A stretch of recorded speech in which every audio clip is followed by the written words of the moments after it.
بسم اللہ الرحمن الرحیم۔ تیسرے پارے کا خلاصہ۔ اس میں اللہ تعالیٰ نے انبیاء کو فضیلت دی ہے کو بتایا۔ پورے نبیاں پورے انبیاء پورے انسانوں سے افضل ہیں، اور نبیوں میں سے بعض نبیاں ایک دوسرے سے بڑے ہیں۔ کسی سے اللہ نے بات کیا، کسی کو اللہ نے کوئی خاص معجزہ دیا۔ اس طرح سے خلاصہ یہ کہ پورے انبیاء پورے انسانوں سے افضل ہیں، اور پورے انبیاء میں سے بعض پر ایک دوسرے پر فضلت ان کو عطا کی گئی ہے، اور ان کو اللہ تعالیٰ معجزات دے کر بھیجتا رہتا ہے۔ یہ بات بتائی گئی ہے۔ اس کے بعد میں آیت الکرسی ہے۔ آیت الکرسی کی فضلت بہت سارے حدیثوں میں آئی ہے، ہر نماز کے بعد اسے پڑھتے رہنا چاہیے۔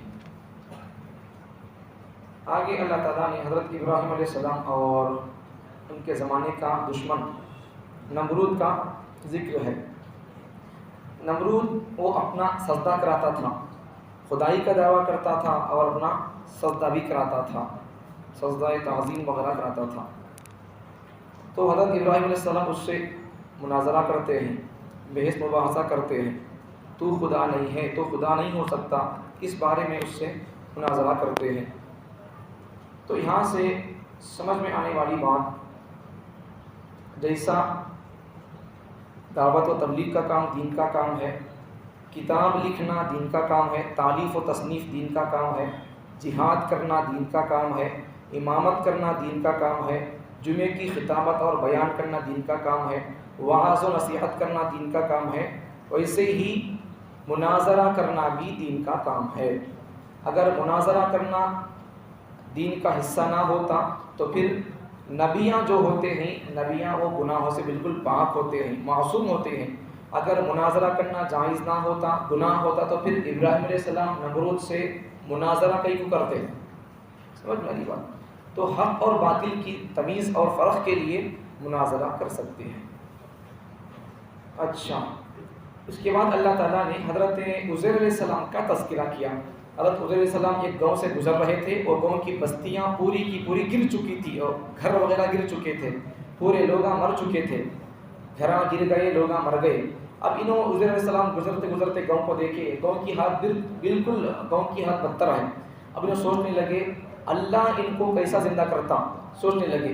تو اللہ کیا کر دیا، ان کو موت دیا، 100 سال تک ان کو اللہ موت دے کر رکھا، پھر اس کے بعد میں اللہ ان کو دوبارہ زندہ کیا۔ یہ تذکرہ، یہ سب قصہ ہمارے درس قرآن میں آ گیا تھا۔ اللہ پھر ان کو زندہ کر دیتا ہے۔ اس کے بعد اللہ تعالیٰ نے ابراہیم علیہ السلام کا بھی قصہ ہے، ان کا بھی موت، مردوں کو کیسے زندہ کرتے اللہ تعالیٰ دیکھنا چاہتے تھے، وہ بھی قصہ ہے۔ اس کے بعد اللہ تعالیٰ نے صدقات کو بیان کیا، وہی ہمارا سبق چل رہا ہے صبح کے وقت میں۔ اس کے بعد اللہ تعالیٰ حلال اور حرام، ربا، سود کے بارے میں اللہ بیان کیا۔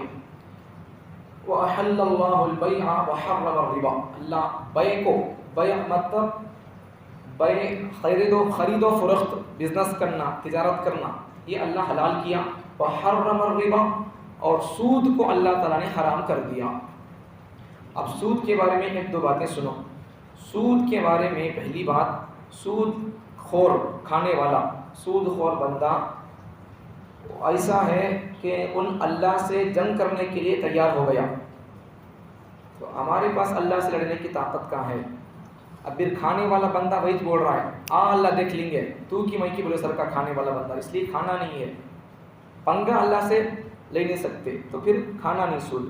اچھا، اور ایک بھی بات سمجھو، سود کا 1 پیسہ کھانا اپنی ماں سے 70 مرتبہ منہ کالا کرنے سے بھی بڑا جرم ہے۔ اب کون پسند کرے گا یہ گناہ کرنے کے لیے؟ تو اتنا بڑا گناہ ہے۔ لوگ سن کو تو چو چو چو بولیں گے بول کر، لیکن کھانا نہیں چھوڑیں گے۔ ہماری قوم کھا لیا 600، سن کر چو چو چو تو بولیں گے بول کر، لیکن کھانا نہیں چھوڑیں گے۔ ہر 100 بندوں میں سے 90% بندے کھانے والے ہیں۔ آپ ریسرچ کر کے دیکھیں، آپ نماز کو آتے رہیں گے، داڑیاں رہیں گی، پگڑیاں ہوں گی، رومالا بھی ہوں گے، ایسے سب کچھ ہوں گی، پراپرٹیاں بھائیوں کے کھاتے رہیں گے، بہنوں کے کھاتے رہیں گے، بیٹیوں کے کھاتے رہیں گے، حرام کھاتے رہیں گے، سب کھاتے رہیں گے، سود وغیرہ سب کھاتے رہیں گے، لیکن چھوڑیں گے نہیں اسے۔ یہ بولنے کا بولتے رہیں گے چو چو چو، یہ بولنے سے کچھ بھی نہیں ہوگا، چھوڑنا پڑے گا پہلے۔ ورنہ پھر ہماری عبادتیں ہمارے سر سے ایک بارش اوپر نہیں جائیں گی۔ اللہ کو حرام پسند نہیں، سود پسند نہیں کرنا چاہیے۔ اچھا، اس کے بعد اللہ تعالیٰ نے معاملات کو بیان کیا، لین دین وغیرہ مسائل، قرض دینا کیسا ہے، اس کے معاملات، وہ سب چیزیں اللہ یہاں بیان کیا۔ لکھا پڑھی وغیرہ کرنا، اس وقت میں گواہ کتنے مرد ہونا، کتنی عورتیں ہونا ہے، وہ ساری چیزیں اللہ وہاں بیان کیا۔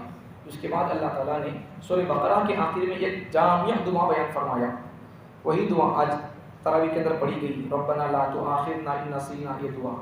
تو یہ دعا پڑھتے رہنا چاہیے۔ ہم سے عبادات میں اگر کوئی کمی بیشی ہو گئی ہے تو اللہ سے یہ توبہ طائب اور معافی کے لیے دعا ہے۔ اس کے بعد سورہ آل عمران۔ اب سورہ کا نام آل عمران ہے، مطلب کیا؟ آل مانا اولاد، عمران ایک آدمی کا نام تھا، تو اس سورے میں عمران کے اولاد کا تذکرہ ہے، مفصل قصہ ان کی اولاد کا ہے، عمران کی اولاد کا۔ تو یہاں شروع میں کچھ باتیں بھی ہیں۔ یہودی لوگ یا عیسائی، انہوں کیا کر دیے، حضرت پیغمبر محمد صلی اللہ علیہ وسلم کے پاس نجران کے 60 آدمی پیغمبر کے پاس آئے۔ کیا واسطے آئے؟ حضرت عیسیٰ علیہ السلام بھی اللہ میں سے ایک ہیں، انہوں بھی اللہ بول کر ثابت کرنے کے لیے آئے۔ پیغمبر صلی اللہ علیہ وسلم کے پاس عیسائیوں کا ایک وفد آیا، 60 آدمیوں پر مشتمل، 60 آدمیاں تھے عیسائی لوگ، نجران سے آئے۔ کوئی اللہ بھی اللہ چاہیے، عیسیٰ علیہ السلام بھی اللہ چاہیے، یہ لے کر آئے، اس پر مناظرہ کریں گے، بحث کریں گے بول کر۔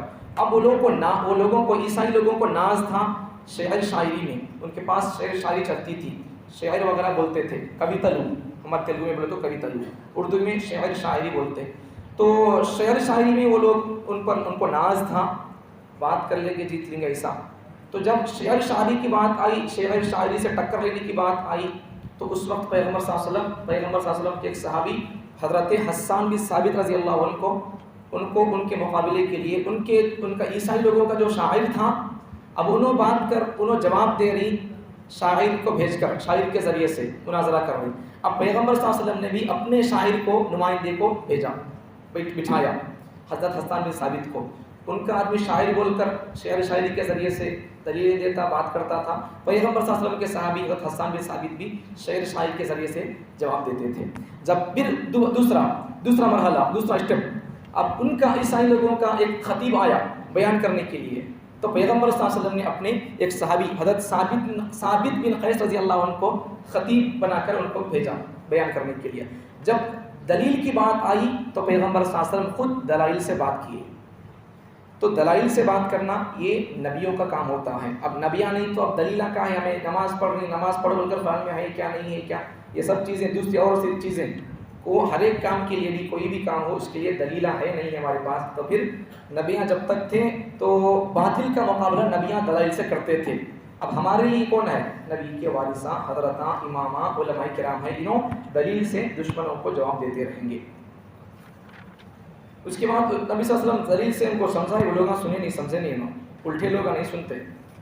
اس کے بعد اور بہت ساری چیزیں، یہودیوں کا تذکرہ ہے، یہودی لوگوں کی شرارتیں، ان کی شرارتیں خالی قرآن مجید میں بہت ساری جگہوں پر ہے۔ نبیوں کو قتل کرنا، نیک لوگوں کو تنگ کر دینا، یہ سب چیزیں ان کے خبیث کام۔ اب ایسا کرتے رہیں گے تو نبی کو قتل کر دیے تو کیا رہے گا؟ نبیوں کو قتل کر دیے تو کیا رہے گا؟ ان کا پورے اعمال برباد ہو گئے، آخرکار انہوں ہمیشہ کے لیے جہنم میں داخل ہو گئے۔ اس کے بعد میں اللہ تعالیٰ نے اب وہ تذکرہ آ گیا۔ اچھا، ایک بات، کافر لوگوں سے دوستی نہیں رکھنا۔ لا يتخذ المؤمنون الكافرین اولیاء من دون المؤمنین، مسلمانوں کو چھوڑ کر کافروں سے قلبی تعلق، دلی دوستی، کلوز دوستی نہیں رکھنا ان سے۔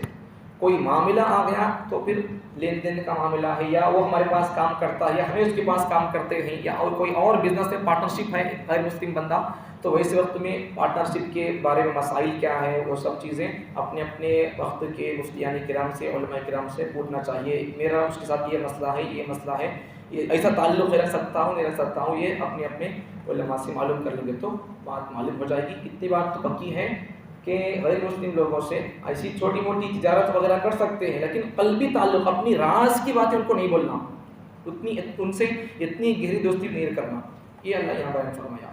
اس کے بعد اللہ تعالیٰ نے وہی قصہ جو اس سورے کا نام ہے، کیا نام؟ آل عمران، تو ان کا تذکرہ یہاں آیا ہے۔ آل عمران مطلب کیا؟ عمران کی اولاد۔ تو حضرت عمران ان کی اولاد کا تذکرہ، تو ان کی بیوی تھی حنا، تو ان کے اولاد نہیں تھے، بچے نہیں تھے، وہ اللہ سے دعا کرتے تھے کہ اے اللہ مجھے بچہ دے دے۔ بڑی عمر ہو گئی تھی، بچے نہیں تھے، تو اللہ سے دعا کرتے تھے کہ اے اللہ وَإِذْ قَالَتِ امْرَأَتُ عِمْرَانَ رَبِّ، عمران کی بیوی دعا کی کیا بول کر؟ رَبِّ إِنِّي نَذَرْتُ لَكَ مَا فِي بَطْنِي مُحَرَّرًا، اے اللہ میں نظر مانگتی ہوں، میں منت مانگتی ہوں کہ اگر تو مجھے بچہ دے دے گا تو میں اس بچے کو مسجد اقصی، بیت المقدس جو اس وقت اسرائیل کے چنگل میں ہے، ہم کو اس کی کوئی فکر نہیں ہے، غفلت میں ہے، تو وہ بیت المقدس مسجد اقصی، وہ اس کی میں میرے بچے کو خادم بنا دوں گی، وقف کر دوں گی اگر تم مجھے بچہ دے گا تو۔ یہ انہوں نے منت مانے۔ اب ان کی اس کے بعد منت مانگنے کے بعد کیا ہوا؟ حضرت عمران کی بیوی کو انہوں منت مانگے سو کیا بچہ ہوا تو میں مسجد اقصی کی خدمت کے لیے وقف کر دوں گی، یہ انہوں دعا کرے۔ اب ان کو ہوا کیا؟ اللہ ان کی دعا قبول کر لیا، اس کے بعد ان کو بچہ نہیں ہوا، بچی ہوئی۔ دعا کرے سو بچے کے واسطے، ان کو ہوئی سو بچی۔ اب انہوں اللہ سے بولنے لگے اے اللہ میں تو سے مانگی سو بچہ، تو دیا سو بچہ، بچی دیا ہے، میں کیا کروں؟ اب اللہ ان کا نام بھی رکھ دیا تھا۔ اب اللہ کہتے ہیں وَلَيْسَ الذَّكَرُ كَالْأُنثَىٰ، تمہیں خوف کھانے کی ضرورت نہیں ہے، یہ جو تم کو بچی ہوئی ہے یہ بچی بچے کی طرح نہیں ہوگی، اس سے بھی اچھی ہوگی، بچے سے بھی اچھی ہوگی۔ تو یہاں منت وغیرہ ماننے کی بات آئی ہے، سبق فجر میں بھی آیا تھا درس قرآن میں۔ منت یہ ایک قسم کی عبادت ہی ہے، عبادت اللہ کی چھوٹی سو، اب اللہ کے علاوہ کسی اور کی عبادت نہیں ہوتی ہے، تو منت اللہ کی مانگنا سو، اللہ کے علاوہ کسی اور کی منت مانگنا نہیں، وہ مسئلہ یہاں بیان کیا۔ اس کے بعد اب اس سورے کے اندر 3 قصے بیان کیے گئے، 3 واقعات۔ پہلا قصہ اب وہی حضرت مریم کا۔ اب انہوں حضرت مریم پیدا ہو گئے، ان کے والدین کو جب پیدا ہو گئے، پیدا ہونے کے بعد اب ہوا کیا؟ حضرت مریم کو اب انہوں مسجد اقصی میں وہاں ان کے لیے ایک کمرہ بنا دیا گیا تھا، لمبا چوڑا قصہ ہے، وہاں ان کو ایک کمرہ تھا، وہاں کھاتے پیتے تھے، آرام سے رہتے تھے۔ تو ان کو حضرت ان کے خالوہ تھے، خالوہ حضرت زکریا علیہ السلام، انہوں دیکھتے تھے جا کو بچی کیا کرتی ہے ہماری، بول کر دیکھتے تھے، تو بے موسم کے پھل ان کے پاس آتے تھے، بے موسم کے پھل آتے تھے، کھاتے تھے انہوں۔ قرآن مجید میں 16 پارے میں بھی ہے، جھاڑ کو ہلائے تو بالکل تر و تازہ کھجور گرتے تھے، اور ان کو پانی بنا تو پانی کے لیے بھی ان کو چشمہ اللہ انتظام کر دیا تھا، تو وہ ساری چیزیں ہوتی تھیں۔ تو حضرت زکریا علیہ السلام ان کو بچے نہیں تھے، جیسا حضرت مریم کے بابا کو عمران کو بچے نہیں تھے، ویسا حضرت مریم کے خالوہ زکریا ان کو بچے نہیں تھے۔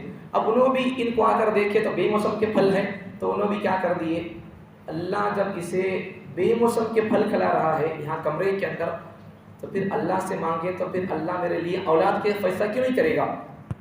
تو یہاں سے ایک سمجھ میں آنے والی بات، ولی کو دیکھ کر ولی سے مانگنا یہ اسلام نہیں ہے، شرک ہے۔ ولی کو دیکھ کر، ولی کی کرامت کو دیکھ کر ولی کے خدا سے مانگنا یہ اسلام ہے۔ سمجھ میں آ کیا نکتہ؟ پھر دوبارہ بولتا ہوں، ولی کو دیکھ کر، ولی کے معجزے کو دیکھ کر ولی سے مانگنا یہ اسلام نہیں ہے، شرک ہے۔ ولی کو دیکھ کر یا اس کے معجزے کو دیکھ کر اس کے خدا سے مانگنا یہ اسلام ہے۔ تو انہوں کیا کرے زکریا علیہ السلام، اب مریم علیہ السلام کے لیے انتظام وغیرہ ہو گیا تھا، غیب سے کھانے پانی کا انتظام ہوتا رہتا تھا، تو انہوں کیا کرے، مریم سے نہیں پوچھے انہوں بچہ دے بول کر، اللہ سے پوچھے انہوں۔ تو ہمارے لیے پیغام کیا ہے، اولاد نہیں ہے اب تک، 10-20 سال ہو گئے، 15 سال ہو گئے، اللہ سے پوچھنا پڑے گا۔ تو ان کی بھی عمر بڑی ہو گئی تھی، بچے نہیں تھے، انہوں اللہ سے دعا کیے، تو پھر اللہ دعا قبول کیا اور زکریا علیہ السلام کو ایک بیٹے کی بشارت دے دی، اس بیٹے کا نام تھا یحییٰ۔ وہ قصہ یہاں بیان کیا گیا، ایک قصہ۔ ایک قصہ تو حضرت مریم علیہ السلام کی پیدائش کا قصہ ہو گیا، دوسرا قصہ یہ حضرت زکریا علیہ السلام کو بچے ہونے کا ہو گیا۔ تیسرا قصہ حضرت مریم علیہ السلام کا۔ اب ان کو شادی نہیں ہوئی، اب ان کو تو مریم علیہ السلام کے بابا کو شادی ہو گئی تھی، بیوی تھی ان کی حنا، بیوی کا نام تھا، مریم علیہ السلام کی امی کا نام حنا تھا، اور حضرت زکریا علیہ السلام انہوں خالبہ تھے مریم علیہ السلام کے، ان کو بھی بچے نہیں تھے، دعا کیے۔ یہ قصہ تو وہ، دوسرا قصہ زکریا علیہ السلام کا۔ تیسرا قصہ خود مریم علیہ السلام کا، ان کو شادی نہیں ہوئی، ان کو تو شادی ہو گئی تھی، ان کو شادی نہیں ہوئی، اب بچے پیدا ہونے کی بات آئی ہے۔ سب لمبا چوڑا قصہ ہے، 16 پارے کے اندر بھی آئی ہے۔ تو بچہ پیدا ہو گیا ان کو بھی، حضرت زکریا، حضرت عیسیٰ علیہ السلام پیدا ہو گئے ان کے پیٹ سے۔ اللہ پیدا کر دیا، قدرت کا شاہکار۔ اب یہ تینوں چیزیں، تینوں قصے، یہ خلق عادت ہے۔ عام طور پر بچے کب ہوتے؟ شادی ہونے کے بعد بچے ہو جاتے۔ تو ان دو قصوں کے اندر تو شادی ہو گئی تھی حضرت مریم علیہ السلام کے باوا عمران اور حضرت مریم علیہ السلام کے خالوہ زکریہ علیہ السلام، ان دونوں عمر بڑی ہو گئی تھی ان کی، بچے نہیں ہوئے تھے، دعا کیے تو اللہ ان کو بچے دیا۔ خلق عادت، بوڑھے پن میں بچے دینا یہ معمولی بات نہیں ہے، اللہ کی قدرت بتانا ہے۔ دوسرا، خود مریم کو ان کو شادی نہیں ہوئی، بغیر شوہر کے ٹچ کیے کہ ان کو بچہ پیدا ہو گیا، یہ اللہ کی قدرت کا کرشمہ ہے، یہ اللہ یہاں بیان کیا۔ اس کے بعد میں اللہ تعالیٰ نے یہودی لوگ حضرت عیسیٰ علیہ السلام کو جان سے مرنا چاہتے تھے، وہ انہوں پلان بھی کر دیے تھے، تو انہوں نے ایک پلان کیے، اللہ ایک پلان کیا، یہودیوں کا پلان بیکار چلے گیا، اللہ کی تدبیر اور پلان پاس ہو گیا۔ یہودی پلان کر سکتے ہیں جو کہ مخلوق ہے، اللہ خالق ہے، اس کا پلان کیسا ہو سکتا ہے؟ تو اس کا پلان ہارے گا نہیں۔ تو وہی ہے، وَمَكَرُوا مَكَرَ اللَّهِ، یہودی لوگ پلان کیے، اللہ بھی پلان کیا، تدبیر کیا، وَاللَّهُ خَيْرُ الْمَاكِرِينَ، اور اللہ بہترین اور زبردست پلان کرنے والا اور تدبیر کرنے والا ہے۔ اللہ حضرت عیسیٰ علیہ السلام کو اللہ تعالیٰ زندہ اٹھا لیا، آسمان پر موت نہیں آئی ہے، قیامت کے قریب میں آئیں گے، وہ اللہ یہاں تذکرہ کیا ہے۔ تو اہل سنت والجماعت کا، مسلمانوں کا عقیدہ یہ ہے کہ عیسیٰ علیہ السلام کو موت نہیں آئی ہے، اللہ ان کو زندہ آسمان پر اٹھا لیا، قیامت کے قریب میں عیسیٰ علیہ السلام کو اللہ تعالیٰ پھر دوبارہ زمین پہ بھیجے گا۔ حضرت عیسیٰ علیہ السلام آئیں گے، جب عیسیٰ علیہ السلام آئیں گے تو دنیا میں ایک بھی کافر نہیں رہے گا، پورے مسلمان رہیں گے، امن شانتی سے زندگی گزرے گی اس وقت میں۔ پھر عیسیٰ علیہ السلام شادی بھی کریں گے، بچے بھی ہوں گے، ساری چیزیں یہاں موجود ہیں۔ اب یہودیوں کا یہاں سے رد ہو رہا ہے، یہودی لوگوں کا کہنا کیا، عیسیٰ علیہ السلام کو ہمیں قتل کر دیے، یہ انہوں کہتے ہیں، ان کا عقیدہ یہ ہے۔ ہمارا عقیدہ کیا ہے مسلمانوں کا؟ یہودی لوگ عیسیٰ علیہ السلام کو قتل نہیں کرے، اللہ ان کو اٹھا لیا، ان کی شکل ان کے ماننے والے ایک بندے کو دے دیا تھا، اسے انہوں قتل کر کے اطمینان سے ہے کہ حضرت عیسیٰ علیہ السلام کو قتل کر دیا بول کر۔ حقیقت کیا ہے؟ یہودی لوگ عیسیٰ علیہ السلام کو قتل نہیں کیے۔ اس کے بعد حضرت محمد صلی اللہ علیہ وسلم کا ایک مباہلے کا تذکرہ ہے، مباہلہ، چیلنج کرنا، اللہ کے حوالے کر دینا، تمہیں حق پر ہے یا ہم حق پر ہے، کون حق پر ہے کہ اللہ ان کو بچا لے گا، کون باطل پر ہے اس کے اوپر اللہ کا عذاب آ جائے گا، یہ مباہلہ بولتے ہیں، یہ تذکرہ یہاں ہے، مباہلے کا تذکرہ۔ اس کے بعد میں اللہ تعالیٰ نے یہودیوں کی شرائطیں اور ان کی باتیں بیان کی ہے، مکر و فریب کو۔ اس کے بعد پھر اللہ تعالیٰ حضرت انبیاء علیہ السلام سے اللہ وعدہ لیا، کیا وعدہ لیا کہ دیکھو نبیوں سے اللہ وعدہ لیا، حقیقت میں یہ وعدہ نبیوں سے نہیں، نبیوں کے ذریعے سے، نبیوں کی امتوں سے ہے۔ کیا وعدہ ہے؟ دیکھو تمہیں دنیا میں جا رہے ہو، تمہیں دنیا میں جانے کے بعد اگر تمہاری حیات میں میرے پیغمبر محمد صلی اللہ علیہ وسلم اگر آ جائیں تو تمہاری نبوت کی کتاب کو بند کر کے محمد صلی اللہ علیہ وسلم کو فالو کرنا، ان کی کتاب کو فالو کرنا، یہ نبیوں سے اللہ وعدہ لیا۔